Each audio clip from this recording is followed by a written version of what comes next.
नमस्कार दोस्तों, नमस्ते के वही पे यूट्यूब चैनल में आपका स्वागत है। और आज के वीडियो में हम आप लोग को बताने जा रहे हैं मुख्यमंत्री योजना से संबंधित जानकारी के बारे में। और इसका ऑनलाइन का डेट जारी कर दिया गया है और ऑनलाइन शुरू हो चुका है।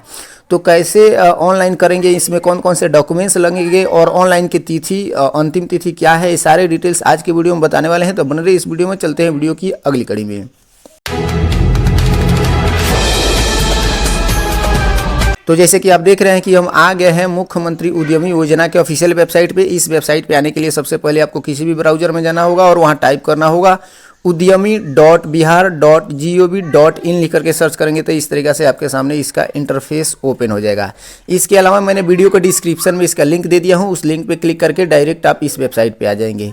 यहाँ आने के बाद देखेंगे तो आप इधर देखेंगे महत्वपूर्ण सूचनाएं दिया हुआ है। यहाँ पे आप देखेंगे तो फर्स्ट में दिया हुआ है वित्तीय वर्ष 2025-26 हेतु मुख्यमंत्री उद्यमी योजना अंतर्गत आवेदन के लिए ऑनलाइन पोर्टल दिनांक 25 फरवरी 2026 को दोपहर 3 बजे से लेकर के चालू कर दिया गया है। और यह अंतिम तिथि जो है, अंतिम तिथि बता रहा है 15 मार्च 2026 के लिए अपराह्न 5 बजे यानी शाम के 5 बजे तक खुला रहेगा। इस पे आवेदन करने के लिए यहाँ क्लिक करें। तो आवेदन करने के लिए यहाँ क्लिक करना है, लेकिन आवेदन करने से पहले जानेंगे कि कौन कौन सा डॉक्यूमेंट्स लगेगा। तो डॉक्यूमेंट्स के लिए आपको यहाँ दिया हुआ है कि आप यहाँ पे क्लिक करके जान सकते हैं कि कौन कौन सा इसके लिए एलिजिबल है और कौन कौन से डॉक्यूमेंट्स लगेंगे। तो इस पर क्लिक करेंगे तो क्लिक करते ही आपके सामने इस तरीके से एक पेज ओपन होगा PDF। और इसमें पूरा डिटेल्स बताया गया है कि वही लोग भर सकते हैं जो लोग बेरोजगार हैं, मतलब जो किसी पेशा या नौकरी में है वे लोग इसको फॉर्म को नहीं भर सकते हैं। उसके बाद नीचे में दिया हुआ है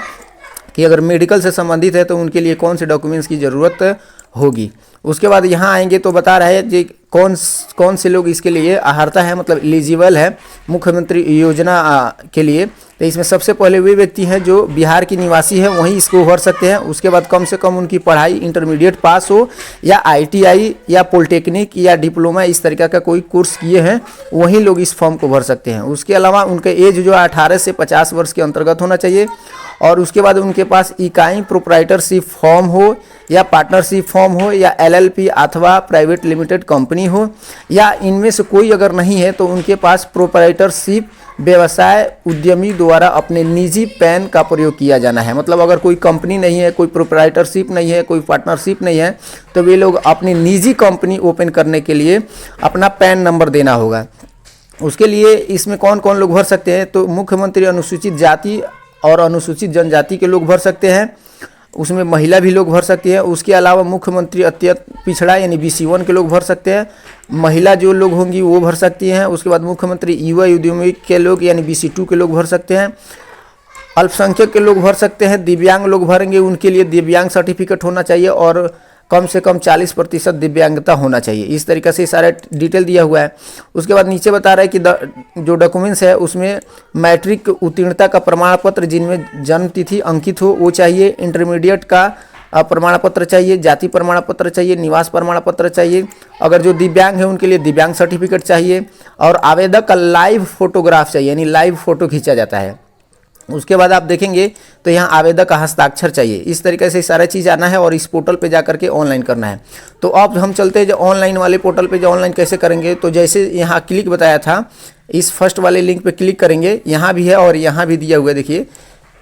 तो क्लिक करेंगे तो आपके सामने इस तरीके से पेज ओपन हो जाएगा। और ओपन होते ही यहाँ रजिस्टर करने के लिए बोलेगा। तो सबसे पहले यहाँ प्रथम अपना नाम लिख देंगे, मध्यम नाम होगा तो यहाँ लिख देंगे और अंतिम नाम होगा तो यहाँ लिख देंगे। जैसे मान लीजिए अगर किसी का नाम है जय लगन कुमार, तो हमारा नाम जय लगन कुमार है तो हम इसमें जय लिख सकते हैं या लगन लिख सकते हैं या कुमार लिख सकते हैं। अगर जय लगन एक में लिखते होंगे तो जय लगन इसमें लिखेंगे, कुमार इसमें लिखेंगे, और हैप्पी है तो लास्ट में हैप्पी लिख देंगे। यानी तीनों नाम है। तो अगर डबल नाम है, मान लीजिए अर्जुन कुमार है तो केवल अर्जुन यहाँ लिखेंगे और कुमार यहाँ लिखेंगे। उसके बाद आप नीचे आएंगे तो आपको यहाँ अपना ईमेल ID देना होगा, जो वैलिड ईमेल ID होना चाहिए, जिस पे मैसेज जाना चाहिए। उसके बाद यहाँ पर आप यस या नो कर सकते हैं। क्या यहाँ पूछ रहा है कि क्या आपका नया व्यवसाय है, अगर नया व्यवसाय शुरू कर रहे हैं तो यस करेंगे, अगर पहले से है आपके पास तो नो कर देंगे, लेकिन हमें नया शुरू करना है तो यस कर देंगे। उसके बाद यहाँ आपसे लिंग पूछेगा, स्त्री पुरुष अन्य जो भी है इसको सेलेक्ट कर लेना है। उसके बाद यहाँ अपना मोबाइल नंबर डालना है। यहाँ मोबाइल नंबर में बता रहा है कृपया आधार से लिंक्ड मोबाइल नंबर ही डाले, OTP प्राप्त नहीं होगा। अगर आधार से लिंक मोबाइल नंबर नहीं होगा तो उस पर OTP नहीं जाएगा। तो इसलिए आधार से जो मोबाइल नंबर आपका लिंक है वही मोबाइल नंबर यहाँ डालेंगे। उसके बाद आपसे यहाँ आधार नंबर मांग रहा है। उसके बाद अगर आपके पास मतदाता प्रमाण पत्र है, मतलब पहचान पत्र है, तो वो डाल सकते हैं। वो नहीं है तो इसको छोड़ सकते हैं। आधार डाल दिए हैं, लेकिन ये होगा तो डाल सकते हैं। उसके बाद क्योंकि ये मैंडेटरी नहीं है, ठीक, लेकिन आधार नंबर यहाँ मैंडेटरी है। उसके बाद यहाँ आवेदक का प्रकार, आवेदक किस प्रकार का है, मतलब आप अनुसूचित जनजाति या जाति से है, या अत्यंत पिछड़ा है, या महिला है, या युवा उद्यमी है, या अल्पसंख्यक या दिव्यांगजन है, इसमें से जो भी है उसको सेलेक्ट कर लेना है। उसके बाद आपको आना है यहाँ पे, देखिए अगर आप महिला से बिलोंग करते हैं तो महिला ही डालिए। महिला डालने का इसलिए फ़ायदा है, बेनिफिट है कि महिला लोग का कम परसेंटेज, मतलब 1 भी रुपया का परसेंटेज ब्याज नहीं लगता है। लेकिन जाति में डालेंगे तो 1% लगेगा, ठीक है ना। महिला लोग के लिए विशेष करके महिला ही डाले, चाहे वो किसी भी जाति के लोग हैं तो, ठीक, यहाँ डाल देंगे। उसके बाद यहाँ पासवर्ड के रूप में आप अपना पासवर्ड बना लेंगे, वही पासवर्ड सेम यहाँ बना लेंगे। उसके बाद यहाँ चेकआउट कर देंगे। उसके बाद नीचे वाले यहाँ हिंदी सेम टू है, OTP प्राप्त करें, इस पर क्लिक करेंगे। जैसे इस पर क्लिक करेंगे तो आपके रजिस्टर्ड, यानी जो आधार से रजिस्टर्ड मोबाइल नंबर है उस पर OTP जाएगा। जैसे ही OTP जाएगा, OTP को इस तरीके से डाल देना है। उसके बाद सत्यापित पे क्लिक करना है। सत्यापित पर क्लिक करते हैं, इस तरीके से फिर से आपसे पूछेगा जी लॉगिन करने के लिए अब अपना मोबाइल नंबर डालें। उसके बाद जो पासवर्ड बनाए थे वो पासवर्ड डालें। उसके बाद लॉगिन पे क्लिक करें। अगर आप भूल जाते हैं कि पासवर्ड क्या डाले थे, नहीं मालूम होता है, तो आप यहाँ नीचे में दिया है, यहाँ अपना पासवर्ड बदले, तो इस पर क्लिक करके पासवर्ड चेंज कर सकते हैं। हालांकि मैंने पासवर्ड डाला था, मुझे याद है, तो मैंने मोबाइल नंबर डाल दिया, पासवर्ड नंबर डाल दिया। उसके बाद लॉगिन पे क्लिक करेंगे। लॉगिन पे जैसे ही क्लिक करेंगे तो फिर से एक नया पेज ओपन होगा और इसमें एक फॉर्म आएगा भरने के लिए, जिसमें से आप कुछ डिटेल भरे होंगे तो इस तरीके से शो होगा। देख लीजिए, जैसे कुछ शो कर रहा है, नाम मैंने डाला है। उसके बाद सारा डिटेल डालना है। जैसे यहाँ से डेट ऑफ बर्थ सेलेक्ट कर लेना है, ठीक, इस कैलेंडर पर क्लिक करके इस तरीके से सिलेक्ट कर लेना है। उसके बाद यहाँ आपने पिता यहाँ दिया है, पिता, पति या अभिभावक का नाम जो भी है उसको डालेंगे। उसके बाद यहाँ पे सेलेक्ट करेंगे कि आपका अभिभावक कौन है।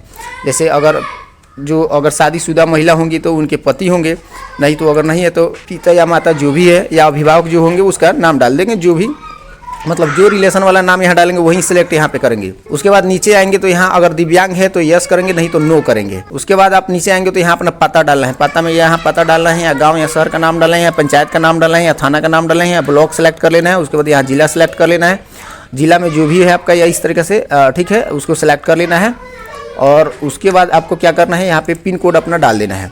उसके बाद यहाँ कोटि में चयन करना है, कौन से कोटि से आप आते हैं। मतलब भले आप किसी कैटेगरी के हैं और महिला में अप्लाई कर रहे हैं, लेकिन कैटेगरी आपका क्या है उसको डालना है। जैसे मान लीजिए EBC है तो EBC जो भी आपका कैटेगरी है उस तरीके से डाल देना है। उसके बाद सेव पे क्लिक कर देना है। जैसे ही आप सेव पे क्लिक करते हैं तो आपके सामने नया पेज ओपन हो जाता है, यानी व्यक्तिगत जानकारी हो गया। अब शिक्षा में आ गया है तो शैक्षणिक विवरण जोड़े, इस पर क्लिक करना है। जैसे इस पर क्लिक करेंगे तो यहाँ पे आपको दिखाएगा वर्ग कौन सा है, यानी 10th क्लास, तो 10th इस तरीके से लिख देंगे। उसके बाद यहाँ पूछेगा बोर्ड का नाम, तो बोर्ड के नाम डालना है। यहाँ पे आपको क्या करना है, संस्थान या रोल नंबर जो भी होता है, जो मैट्रिक का रोल नंबर होगा उसको डालना है। पास करने का ईयर जो भी होगा उसको यहाँ डालना है। उसके बाद विषय क्या था आपका, तो ऑल सब्जेक्ट होगा मैट्रिक में। उसके बाद जोड़े पे क्लिक करना है। लिखने के बाद यहाँ जोड़े पे क्लिक कर देंगे। जैसे जोड़े पे क्लिक करेंगे तो एक डाटा आपका ऐड हो गया। फिर से यहाँ शैक्षणिक विवरण जोड़े, इस पर क्लिक करेंगे। इस पर क्लिक करते हैं फिर से आपको वही करना है क्या, तो अब इंटरमीडिएट का डालना है, यानी आपको 12 का, तो यहाँ लिख देंगे 12th। उसके बाद यहाँ बोर्ड का नाम लिख देंगे जो बोर्ड था। उसके बाद यहाँ अपना रोल नंबर डाल देंगे।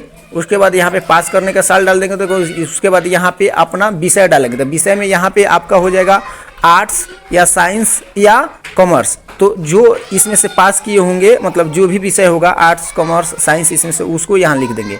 लिखने के बाद आपको यहाँ पे जोड़े पे फिर से क्लिक कर देना है। जैसे ही जोड़े पे क्लिक करेंगे तो इस तरीके से जुड़ जाएगा। उसके बाद और भी जोड़ना चाहते हैं तो शैक्षणिक विवरण पे क्लिक करके आप अगर ग्रेजुएशन पास किए हैं उसका भी डाल सकते हैं। लेकिन यहाँ पे 2 ही चीज़ मैंडेटरी है, मतलब आपको मैट्रिक और इंटर ही चाहिए। तो मैट्रिक इंटर ही डाल दीजिए, आगे डालने की ज़रूरत नहीं है, क्योंकि मैट्रिक इंटर तक ही इसका मतलब वैलिडिटी है। मतलब जो वही लोग भर सकते हैं जो इंटर पास कर चुके हैं, तो इंटर तक ही डाल दीजिए। आगे का अगर अपना डालना चाहते हैं तो डाल सकते हैं, वरना इसको बंद करें। इस पर क्लिक करके अब फिर से आप आ जाएंगे क्या, नेक्स्ट वाले पे।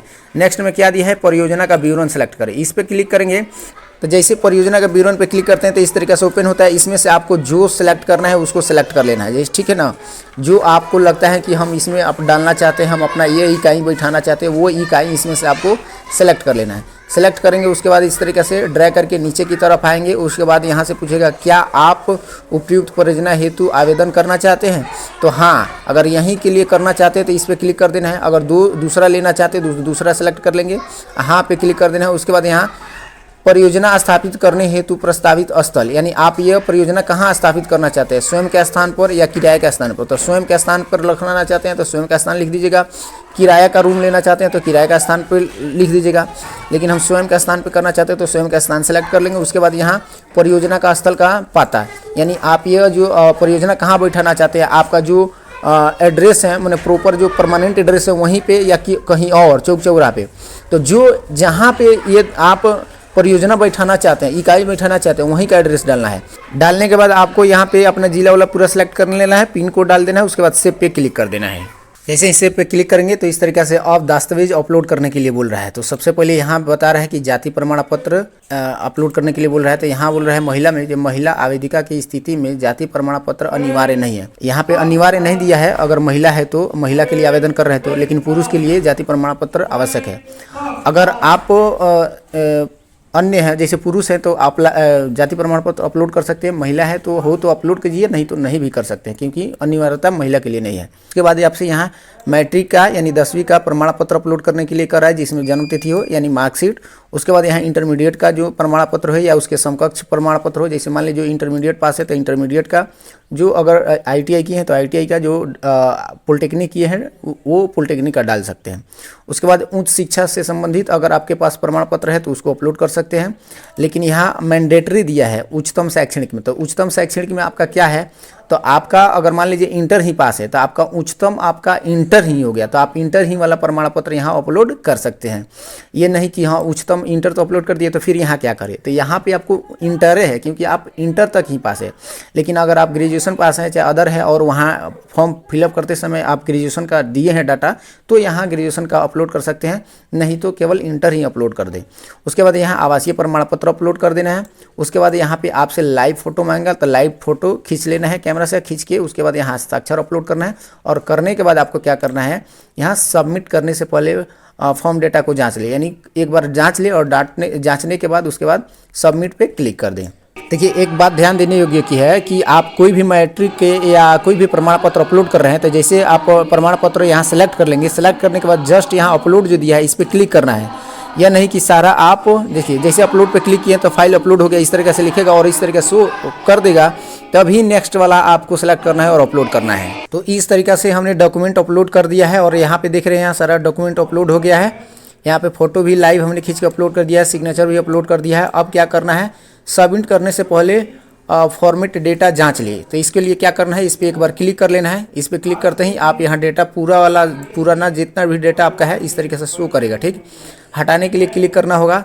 तो यहाँ पे सारा डिटेल एक बार अपना देख लेंगे, पूरा इस तरीके से देख लेंगे ये क्या कोई त्रुटि तो नहीं है। अगर सारा सही है तो ठीक है, इस तरीके से सही देख लेंगे और पूरा चीज़ मिला लेंगे, एक बार पूरा डिटेल से मिला लेंगे। और मिलाने के बाद यहाँ पे सभी जानकारी सही है, इस पर क्लिक कर देना है। इस पर क्लिक करते ही अब यहाँ फॉर्म जमा है, इस पर क्लिक करना है। तो सारा चीज़ एक बार मिला लेना है और मिलाने के बाद यहाँ फॉर्म जमा करें, इस पर क्लिक करना है। जैसे इस पर क्लिक करेंगे तो इस तरीके से अब लास्ट आएगा, यहाँ चेक बॉक्स पे क्लिक कर देना है और क्लिक करके आपको यहाँ सबमिट पे क्लिक कर देना है, यानी फाइनल सबमिट पे। जैसे फाइनल सबमिट पे क्लिक करते हैं तो इस तरीके से आपका फाइनल सबमिट हो गया है। अब आप इसका प्रिंट आउट ले लेंगे, इस तरीके से प्रिंट आउट ले करके आप यहाँ पे अपना सेव कर लेंगे या जैसे भी है जहाँ भी है रख लेंगे इसको। तो इस तरीके से आप मुख्यमंत्री उद्यमी योजना वाला फॉर्म आराम से भर सकते हैं। तो आशा है कि इस वीडियो के माध्यम से पूरी तरीक़ा से पूरे डिटेल में आप समझ पाए होंगे कि मुख्यमंत्री उद्यमी योजना वाला फॉर्म कैसे भरेंगे, इसमें कौन कौन सा डॉक्यूमेंट्स लगेंगे और पूरा डिटेल क्या है। तो आज की वीडियो में इतना ही, फिर मिलते हैं अगले वीडियो में नई जानकारी के साथ। तब तक के लिए बहुत बहुत धन्यवाद। अगर आप मेरे यूट्यूब चैनल पर नए हैं तो चैनल को सब्सक्राइब कर ले और बगल में दिए हुए बेल आइकन को दबा दें, क्योंकि हम इससे संबंधित और नए जो भी टेक्निकल वीडियो होता है या जो भी जानकारी वाला वीडियो होता है इस पर अपलोड करते रहते हैं। तो इस तरीके से आपको जानकारी मिलती रहे, तो इसलिए एक बार चैनल को सब्सक्राइब कर ले अगर नए हैं तो, और वीडियो को लाइक करते हुए अपने दोस्तों के साथ भी शेयर कर दे कि उन्हें भी इस तरीके की जानकारी मिल जाए। तो फिर से आपको इतनी देर तक इस वीडियो में बने रहने के लिए बहुत बहुत धन्यवाद।